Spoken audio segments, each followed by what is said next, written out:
উত্তরার milestone school and কলেজে যুদ্ধবিমান বিধ্বস্তের ঘটনায় বুধবার রাত পর্যন্ত ৩ জন শিক্ষার্থী ও ২ জন অভিভাবকের কোনো সন্ধান পাওয়া যায়নি। এই তথ্য নিশ্চিত করেছেন স্কুল সেকশনের প্রধান শিক্ষক খাদিজা আক্তার।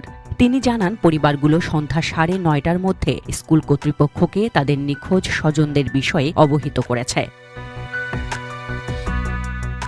ঘটনার পর থেকে প্রিয়জনদের খোঁজে হাসপাতাল ও মর্গে ছুটছেন বহু স্বজন। পরিচয় না মেলায় স্বাস্থ্য মন্ত্রণালয়ও জানিয়েছে, ঢাকার সম্মিলিত সামরিক হাসপাতালে এখনো ৬টি মৃতদেহ শনাক্ত হয়নি। ফলে নিখোঁজের সংখ্যা নিয়ে জনমনে উৎকণ্ঠা আরও বেড়েছে। মৃতদের শনাক্তে ১১ জনের ডিএনএ নমুনা সংগ্রহ করেছে পুলিশের অপরাধ তদন্ত বিভাগ। স্কুল কর্তৃপক্ষ ইতোমধ্যেই নিহত, আহত ও নিখোঁজদের সুনির্দিষ্ট তালিকা তৈরিতে জানা গেছে বুধবার সারাদিন কমিটির একাধিক বৈঠক অনুষ্ঠিত হয়েছে। এতে নিহত ও নিখোঁজদের প্রকৃত সংখ্যা নির্ধারণ, পরিবারগুলোর সঙ্গে যোগাযোগ, শনাক্ত না হওয়া মরদেহের বিষয়ে তথ্য সংগ্রহ, এই ৩টি বিষয়কে গুরুত্ব দেওয়া হয়। একাধিক সূত্র জানিয়েছে, তদন্ত কমিটি ইতোমধ্যে প্রাথমিকভাবে একটি তালিকা তৈরি করেছে, তা সংশ্লিষ্ট কর্তৃপক্ষের সঙ্গে সমন্বয় করে যাচ্ছেন। নিখোঁজদের বিষয়ে স্বাস্থ্য মন্ত্রণালয় থেকে জানানো হয়েছে, ঢাকার সিএমএইচ এর মর্গে থাকা ৬টি মরদেহের পরিচয় এখনও নিশ্চিত করা সম্ভব হয়নি। যেসব পরিবার তাদের সন্তান বা স্বজনকে এখনও খুঁজে পাননি, তাদেরকে মালিবাগে অবস্থিত সিআইডি কার্যালয়ে গিয়ে ডিএনএ নমুনা দেওয়ার অনুরোধ জানানো হয়েছে।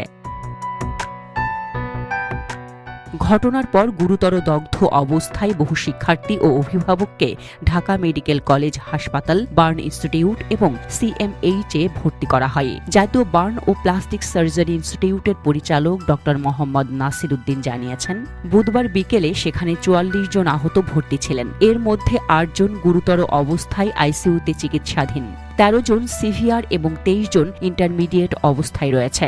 এছাড়া আহতদের মধ্যে ১৩ জনকে চিকিৎসা শেষে হাসপাতাল থেকে রিলিজ দেওয়া হয়েছে। নতুন করে ১ জন ভর্তি হয়েছেন বলেও প্রধান উপদেষ্টার প্রেস উইং সূত্রে জানানো হয়। সোমবার দুপুরে ঘটে যাওয়া এই ভয়াবহ দুর্ঘটনার রেশ এখনও কেটে যায়নি। যুদ্ধবিমানটি মাইলস্টোন স্কুল অ্যান্ড কলেজের ছাদে বিধ্বস্ত হওয়ার পরপরই শিক্ষার্থী, শিক্ষক ও অভিভাবকদের মধ্যে আতঙ্ক ছড়িয়ে পড়ে। ঘটনার পরপরই ফায়ার সার্ভিস, সেনাবাহিনী ও বিমান বাহিনীর সদস্যরা উদ্ধার তৎপরতা শুরু করে। আশেপাশের এলাকার বাসিন্দারাও ছুটে আসেন। মাইলস্টোন দুর্ঘটনা একদিকে যেমন হতাহত পরিবারগুলোর জন্য ব্যক্তিগত ট্র্যাজেডি, তেমনি জাতীয় নিরাপত্তা, শিক্ষা প্রতিষ্ঠান ব্যবস্থাপনা ও দুর্যোগ প্রস্তুতির প্রশ্নগুলো আবারও সামনে নিয়ে এসেছে। নিখোঁজদের খোঁজে অপেক্ষমান অভিভাবকরা এখন কেবল একটি উত্তর চান, তাদের সন্তান বেঁচে আছে কিনা, অথবা অন্তত মরদেহের পরিচয় নিশ্চিত করা হোক। Desk report, Dhaka express.